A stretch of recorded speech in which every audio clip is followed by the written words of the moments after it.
जी वर मैं और आपकी सेहत के प्लेटफॉर्म से मैं डॉक्टर यूसुफ सुमरो आपसे मुखातिब हूँ। मुख्तलिफ वीडियो बर वक्त आपको मिलती रहती हैं। आज का जो टॉपिक है वो कुछ डिफरेंट टॉपिक है। तो इस टॉपिक जो है तो डायबिटिक के हवाले से है कि आपकी डायबिटिक जो है वो ठीक हो सकती है या नहीं। मुख्तलिफ लोग कहते हैं कि डायबिटीज़ जो है वो ठीक हो सकती है, कुछ कहते हैं कि जी मुकम्मल रिवर्स हो सकती है। तो मेरा आज का टॉपिक यही है कि इस बात में जो है कितनी सच्चाई है, कितना ये सच है, कितना झूठ है। इसी को हम जानने की कोशिश करेंगे ताकि आपके पास एक अच्छी मालूमात जो है वो बर वक्त पहुँचती रहें। और जितनी आपकी ज़्यादा अवेयरनेस होगी, जितना आप ज़्यादा जो है डायबिटिक के हवाले से इन्फॉर्म्ड होंगे, उतना ही आप अपनी सेहत को बेहतर तरीके से जो है ट्रीट कर सकेंगे। ब्लड शुगर बेसिकली जो शुगर जो है, मैं अपने पॉइंट ऑफ व्यू से तो इसको कोई ऐसी बीमारी तस्वुर नहीं करता कि जो एक दिन में ही इंसान को जो है वो शुरू हुई और उस इंसान डायबिटिक हो गया। ब्लड शुगर इंसानी तर्ज ज़िंदगी, लाइफस्टाइल की वजह से जो है वो इंसान की जिस्म में डेवलप होती है। यानी आप दूसरे लफ्ज़ों में इसको यूँ कह सकते हैं कि ये जो ब्लड शुगर जो है ये लाइफस्टाइल डिजीज़ है। जब हम लाइफस्टाइल को सामने रखते हैं, लाइफस्टाइल को देखते हैं, तो उसमें जो है आपका जो तर्ज ज़िंदगी है इसका बड़ा अहम रोल है। हम जानने की कोशिश करेंगे, हक और सच को तलाश करने की कोशिश करेंगे। बड़ी अहम वीडियो है, आपने इसको स्किप नहीं करना, आपने इसको तवज्जो से और गौर से इसको देखना है, सुनना है, इसके तमाम पॉइंट्स पर आपने गौर करने हैं। तो जो हमारा लाइफस्टाइल है, जो तर्ज ज़िंदगी है, इसी से ही जुड़ी हुई ये जो है बीमारी है, जो शुगर है। हाँ, इसमें सबसे जो अहम पोर्शन ये है कि बात जो करने की है कि आया कि ये लाइफस्टाइल जो है, इसकी वजह से जो शुगर डेवलप होती है, ये ठीक हो भी सकती है या नहीं। मेरे पास इसका जवाब ये है कि जी हाँ, ठीक हो भी सकती है और नहीं भी हो सकती। अब आप हैरान होंगे कि ये दो बातें मैंने कर दी कि ठीक हो भी सकती है और ठीक नहीं भी हो सकती। वो इसलिए मैं आपको कह रहा हूँ कि ये जो डायबिटिक पेशेंट्स हैं, जो डायबिटिक जो है उसकी जो कॉम्प्लिकेशंस को फेस कर रहे हैं, ये उन पर डिपेंड करता है कि वो इसको ठीक करना चाहते भी हैं या नहीं। अब आपको मेरी बात जो है उस समझ में आ गई होगी और आपको उसका जवाब भी मिल गया होगा। तो इसमें सबसे पहले जो है आरामदेह ज़िंदगी जो है, आज का इंसान जो है माजी के मुकाबले में बहुत ज़्यादा आराम परस्त हो गया है। यानी दूसरे लफ्ज़ में हम यूँ कह सकते हैं कि पहले का जो इंसान था, वो मेहनत मुशक्क़त का काम बहुत ज़्यादा होता था हमारी लाइफ में, और खुराक जो है वो हमारी ग़िज़ा जो है बहुत सिंपल और सादा ग़िज़ा थी, जिसकी वजह से जो है माजी का जो इंसान है वो डायबिटिक और हार्ट डिजीज़ यानी ब्लड प्रेशर है, हाइपरटेंशन और इसके हवाले से हार्ट के हवाले से जो भी कॉम्प्लिकेशंस हैं, इंसान जो है अपने आप को महफूज पाता था और महफूज होता था। बहुत कम लोगों में हमें शाज़ व नादिर सुनने में मिलता था कि कोई डायबिटिक पेशेंट है और जनाब फ़लाँ कोई बंदा है वो हार्ट अटैक हो गया है। और डायबिटिक पेशेंट तो ढूंढने से नहीं मिलते थे, बहुत मुश्किल से जो है कोई पेशेंट नज़र आ जाता था जिसको शुगर होती थी। तो अब हम बात करते हैं आरामदेह ज़िंदगी की, यानी खाना पीना और बैठा रहना। मुशक्क़त का काम ज़िंदगी के मामूलात में शामिल ना हो, यानी अगर इंसान को 100 कैलोरीज़ की ज़रूरत है दिन भर के अपने मामूलात को, अपने कामकाज को सर अंजाम देने के लिए, तो वो इंसान जिसको ज़रूरत ही 100 कैलोरीज़ की है, वो उसके बरक्स 1000 कैलोरीज़ की है, तो वो 1000 कैलोरीज़ की बजाय जो है वो कंज्यूम कर रहा है 2000 कैलोरीज़ या 2500 कैलोरीज़। तो ज़ाहिर है जब आप एक्स्ट्रा कैलोरीज ले रहे हैं तो वो आपकी जो बॉडी है उसकी नीड जो है 1000 कैलोरीज की, और आप 2500 कैलोरीज ले रहे हैं, तो ज़ाहिर है वो कैलोरीज जो है वो आपके लिए कुछ मसाइल पैदा करेंगी, कुछ कॉम्प्लिकेशंस पैदा करेंगी। तो अब आरामदेह ज़िंदगी की तरफ जो मैं बात कर रहा हूँ, अब आपका जो हमारा जो है इस वक्त लाइफ स्टाइल है, मुशक्क़त का काम है नहीं, जिस्म से जो है टॉक्सिक रिलीज नहीं होते। टॉक्सिक रिलीज तभी होते हैं जब आपके जिस्म से पसीना खारिज हो। पसीना, आपका जिस्म जो है उसे पसीना निकलना शुरू होता है, तो आपके जिस्म से टॉक्सिक जो है, ये अल्लाह ताला ने ऐसा निज़ाम रखा है गॉड की तरफ से जो है, ये इंसान की बॉडी में एक ऐसी चीज़ें पहले से ही जो है वो हमें एक ख़ास मैकेनिज़्म के तौर पर बनाया गया है। अगर आप उसी मैकेनिज़्म के तौर पर लाइफ गुजारेंगे तो आपकी लाइफ बहुत अच्छी गुजरेगी। अगर उसे आप हट कर गुजारेंगे तो ज़ाहिर है आपकी जिस्म में जो है मुख्तलिफ बीमारियां जो है वो नशोनुमा पाना शुरू कर देंगी। तो अब जब आपको पसीना नहीं आएगा, आप जो है तो आपके बॉडी से जो है वो टॉक्सिक और जहरीले मादे जो है वो नहीं निकलेंगे। अब फिर आपका जो लाइफस्टाइल है कि आपने बैठना है, आपका काम सिंपल है, आप सादा जो है आप चेयर पे बैठे हैं, ऑफिस में बैठे हैं, कहीं काम कर रहे हैं, तो उसमें आपको जो है ज़्यादा कैलोरीज की ज़रूरत नहीं पड़ती। उसमें मिनिमम जो है आप 1200 से 1500 कैलोरीज ले सकते हैं। मगर होता यह है कि अब जो है हमारी जो लाइफ में जो ऐसी ग़िज़ाएँ शामिल हो गई हैं जो हम डेली इस्तेमाल करते हैं, उसमें आपकी जो डाइट है उसमें 2500 से 3000 कैलोरीज तक भी इंसान जो है वो इंटेक कर रहा होता है। तो ज़ाहिर है जब वो आप इसको इंटेक करेंगे तो उसमें आपकी जिस्म में कॉम्प्लिकेशंस पैदा होंगे और पेचीदगियाँ पैदा होंगी, आपको शुगर भी होगी, आपको ब्लड प्रेशर भी होगा, उसके अलावा आपको हार्ट डिजीज़ वगैरह और मुख्तलिफ बीमारियाँ पैदा होंगी। तो इसमें एक पोर्शन जो है वो है रिफाइंड फूड का। रिफाइंड फूड का इंटेक हमारी रोज़मर्रा ज़िंदगी में बहुत ज़्यादा हो चुका है। हम बहुत ज़्यादा रिफाइंड फूड का इस्तेमाल करते हैं। तो रिफाइंड फूड यानी मैदा, मैदा जो है ये बड़ा जो है ख़तरनाक जो है हमारे जिस्म पे जो है अपने मुज़िर असरात डालता है। उसके साथ साथ ये देखें कि पहले जो लोग थे वो गंदम का जो आटा था उसका बहुत ज़्यादा इस्तेमाल करते थे। जब आप जो गंदम का आटा इस्तेमाल करते थे उसमें फाइबर जो है बहुत ज़्यादा होती थी। फाइबर बहुत ज़्यादा होने की वजह से जो है आप जो है वो फाइबर, आपके इंटेस्टाइन जो है, आपका स्टमक जो है ये बेहतर तौर पर काम करता था। और अब ये है कि अब हम जो है आटा ही सिर्फ सफ़ेद इस्तेमाल करते हैं। वो कहते हैं जी रोटी सफ़ेद होनी चाहिए, सेहत जो है वो बर्बाद होती है तो हो जाए, हमने जो है आटा जो है वो सफ़ेद जो है वो इस्तेमाल करना है, रोटी सफ़ेद होनी ज़रूरी है। क्योंकि उसमें उस सफ़ेद आटे से जो है फाइबर तमाम निकाल दी जाती हैं, चौकर निकाल दी जाती है, सूजी निकाल दी जाती है, मैदा निकाल दिया जाता है और मुख्तलिफ चीज़ें जो है वो निकाल दी जाती हैं। वो उसमें जो है बचता ही क्या है, वो सफ़ेद आटा जो है आपकी आंतों में जाकर जो है वो आंतों से लिपट जाता है, आंतों में जो है वो खराबियाँ पैदा करता है। उसके बाद आ जाती है सफ़ेद चीनी। सफ़ेद चीनी, इसका इस्तेमाल बहुत ज़्यादा बढ़ गया है। अभी आपको पता है कि सफ़ेद चीनी जो है बनती है तो इसमें बहुत सारे केमिकल्स होते हैं, तो बहुत ज़्यादा रिफाइन होती है, तो ये फौरी तौर पर जो आपके ब्लड में शामिल होकर जो है वो शुगर लेवल को बढ़ा देती है। उसके बाद सफ़ेद नमक जो है, पहले जो लोग इस्तेमाल करते थे वो पत्थर वाला नमक इस्तेमाल करते थे। उसमें जो है वो आपको जो है न्यूट्रिशंस भी मिलती थी और वो बहुत ज़्यादा जो है आपको जो है नुकसान नहीं पहुंचाता था। अब हमने मुख्तलिफ जो है कंपनीज के जो है रिफाइन जो है वो साल्ट जो है ना इस्तेमाल करना शुरू कर दिया है। मसनूई मीठे स्वीटनर जो है वो हमने बहुत ज़्यादा इस्तेमाल शुरू कर दिया है। ये मैं रिफाइंड फूड्स के हवाले से बात कर रहा हूँ। तो ब्रेड है, वाइट ब्रेड है, पास्ता है और वाइट राइस हैं, ये सारे जो है रिफाइंड फूड में आते हैं। तो एक आपने इनका इंटेक इस्तेमाल करना है, इनको अपनी लाइफ से स्किप करना है, इनकी जगह आपने नेचुरल और कुदरती जो चीज़ें हैं उनको अपनी लाइफ में लाना है।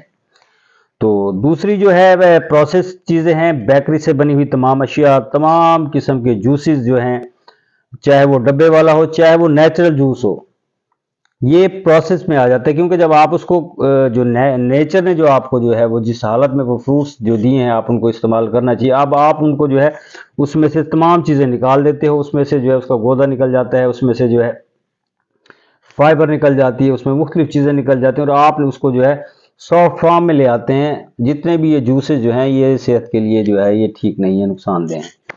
तो उसके साथ साथ जो है केक्स हैं, आइसक्रीम है और जो है तमाम किस्म के जंक फूड्स, जो हम इस वक्त जो है जंक फूड तो हमारी सोसाइटी का जो एक लाजमी हिस्सा बन चुके हैं। उसमें जो है नगेट्स हैं, उसमें जो है प्रोसेस मीट है, नूडल्स हैं और स्पैगेटी हैं, तमाम किस्म के सॉफ्ट ड्रिंक्स, तमाम किस्म के केक्स, सोडा, तमाम क्रिस्पी जो है वो आइटम हैं, लेज जो हम इस्तेमाल करते हैं, कुरकुरे इस्तेमाल करते हैं, उसके अलावा जो है फ्लेवर्ड योगर्ट जो है वो आपने जो है वो दही इस्तेमाल करते हैं, फ्रेंच फ्राइज इस्तेमाल करते हैं, जूस एंड सोडा, पिज़्ज़ा, ये तमाम चीज़ें जो है मैदे से बनी हुई, ये तमाम चीज़ें जो है मैं आगे चल के बताऊंगा कि आपकी बॉडी को ये कैसे इफ़ेक्ट करती हैं, कैसे आपकी बॉडी पर मुअज़्ज़िर असरात डालती हैं, कैसे जब आप जो है इनको सालों से इस्तेमाल कर रहे हैं और किस तरीके से जो है ये आपको जो है डायबिटिक पेशेंट बनाती हैं, किस तरीके से जो है ये आप जो है हार्ट पेशेंट बनते हैं, किसी तरीके से आपका ब्लड प्रेशर डिस्टर्ब होना शुरू हो जाता है। स्टार्च वाली सब्जियां हैं जिस तरीके से आलू हैं, पोटैटो जो है, इनको आप जो है फ्रेंच फ्राइज के तौर पर जो है आप इस्तेमाल करते हैं, जो ये भी ठीक नहीं है इनको। और इसके अलावा पास्ता का इस्तेमाल है। रिफाइंड फूड और प्रोसेस फूड को जो है ये आप लाइफ से निकाल दें। अब मैं आपको एक चीज़ समझाने की कोशिश करता हूँ कि मैंने liver is the second brain of the body. Liver जो है ये हमारी जो है बॉडी का हमारा माइंड ये है जो हमारी पूरी बॉडी को कंट्रोल करता है। जो लीवर जो है ये जो है हमारी बॉडी का एक गार्ड समझ लें कि ये चीज़ों को चेक करता है कि ये चीज़ जो है ये बॉडी के लिए नुकसानदेह है, ये हार्मफुल है, ये जो चीज़ हम डाइट ले रहे हैं ये हमारी बॉडी के लिए फ़ायदेमंद है, ये उस चीज़ को जो है ये जज करता है। और जो चीज़ हमारे लिए नुकसानदेह होती है उसको जो है वो रोकने की कोशिश करता है। मगर इस लीवर को जो है हमारी जो डाइट है उसको रोकने की भी एक कैपेसिटी है। और वो उसके बाद फिर लीवर जो है वो फैटी होना शुरू हो जाता है। लीवर फैटी जिसको हम लीवर साइरोसिस भी कहते हैं। उसके बाद जो है आपको हेपेटाइटिस बी सी जो है ये मुख्तलिफ किस्में जो है ये उसी वजह से डेवलप होती हैं। तो लीवर फैटी होने से बचना है आपने इन फ्यूचर जो है, तो आपने जो है रिफाइंड फूड जो हैं, प्रोसेस फूड जो हैं, इनको आपने अपनी लाइफ से निकालना है।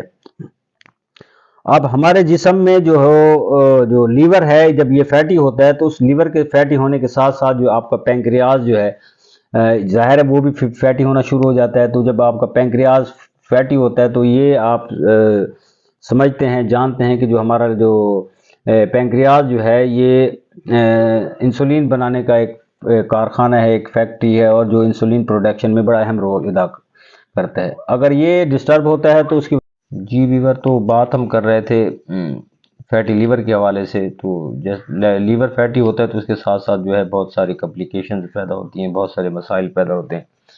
तो इन सब चीज़ों को हमने देखना है कि आपका लीवर फैटी ना हो, आपका पैंक्रियाज जो है हेल्थी रहे। और जब आपका पैंक्रियाज हेल्थी रहेगा तो ज़ाहिर है आपको उसके बाद जो है आपको इंसुलिन रेजिस्टेंस जो है ना उसका सामना भी नहीं करना पड़ेगा।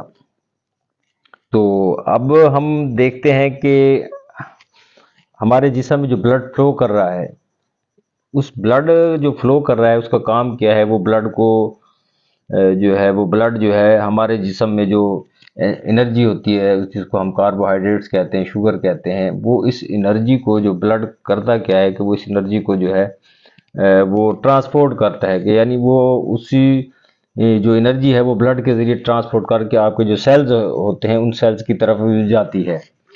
तो जब वो आपके सेल्स की तरफ जाती है तो जाहिर है जब आप की बॉडी उस जब आपका सेल्स है उस एनर्जी को बर्न करता है तो उस एनर्जी को बर्न करने से आपको जो है वो एनर्जी मिलती है जिससे आप दिन भर के जो काम काज हैं आप वो करते हैं और इस तरीके से जो आपके मामूलात जो है सर अंजाम पाते हैं।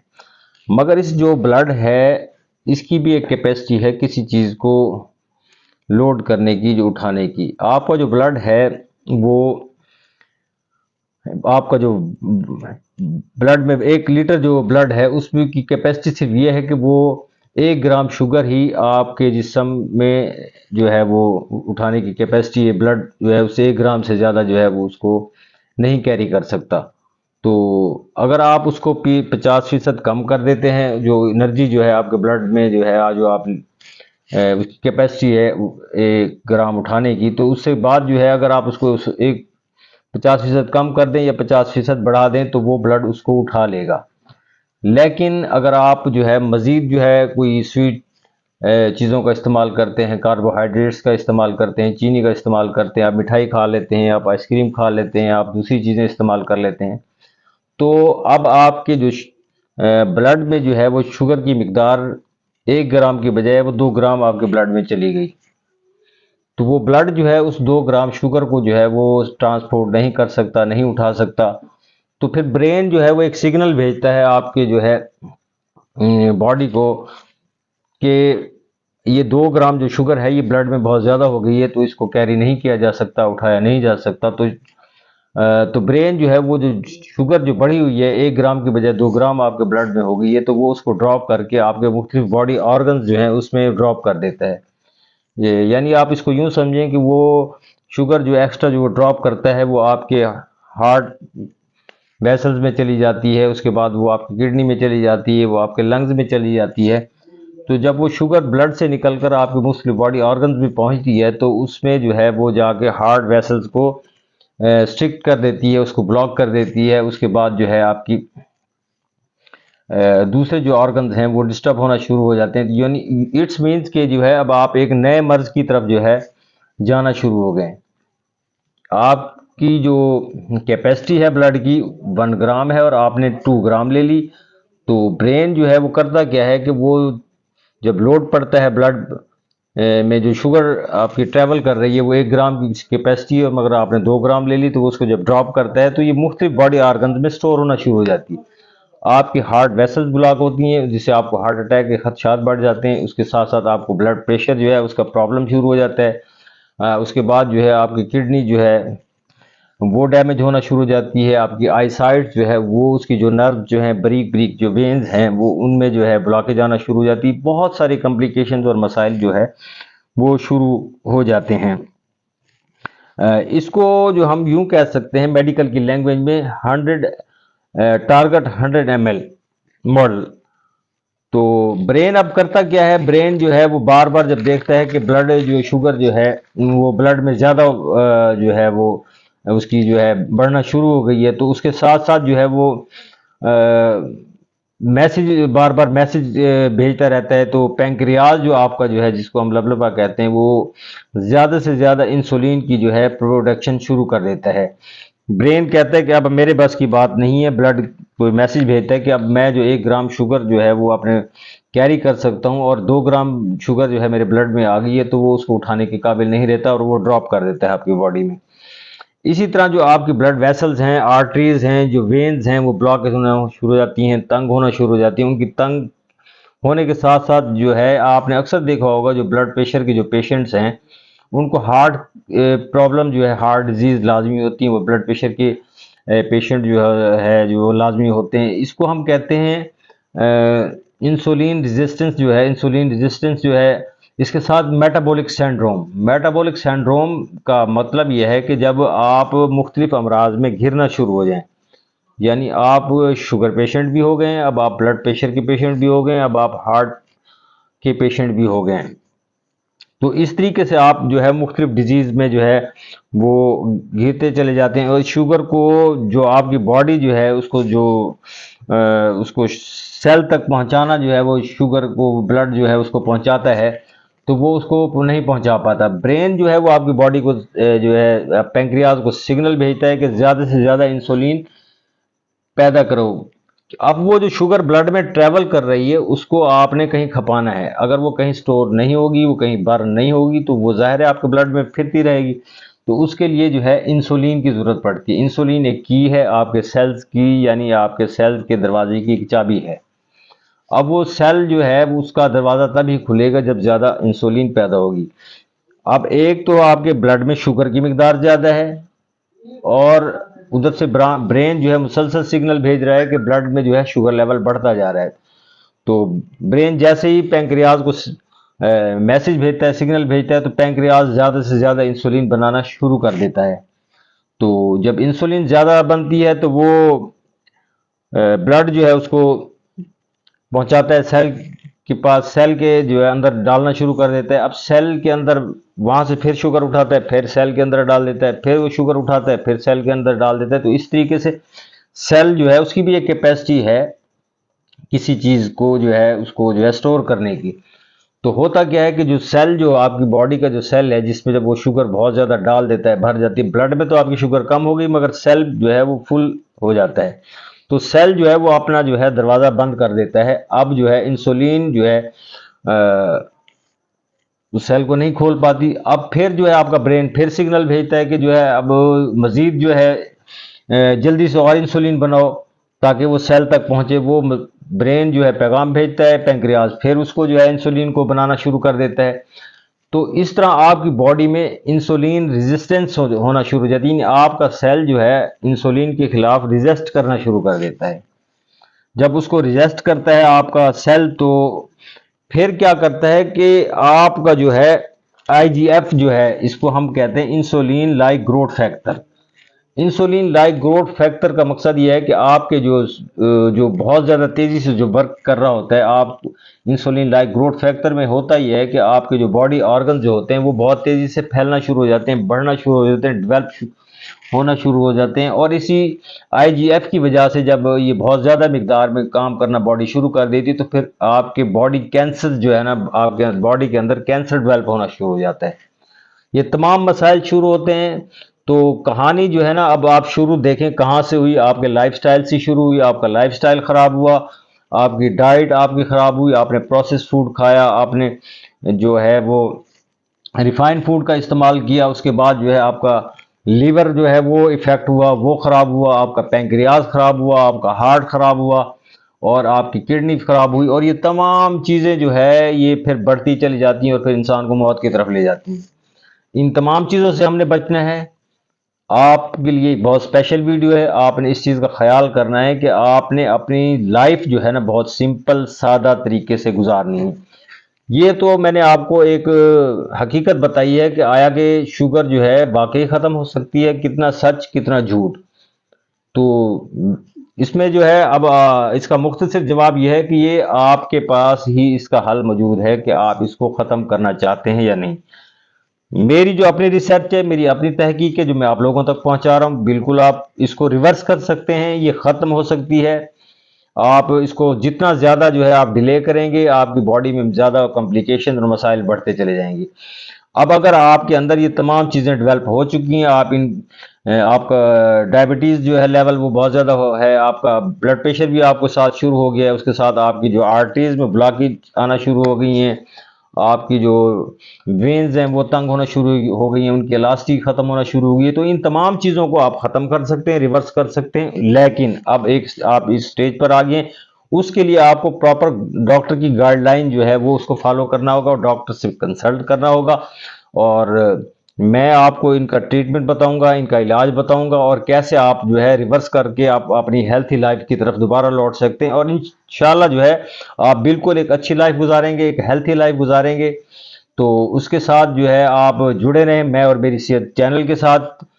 और आप चाहते हैं कि इन बीमारियों से छुटकारा हासिल करें तो इस वीडियो को गौर से सुने, बार बार सुने, इसको अच्छी तरह देखें।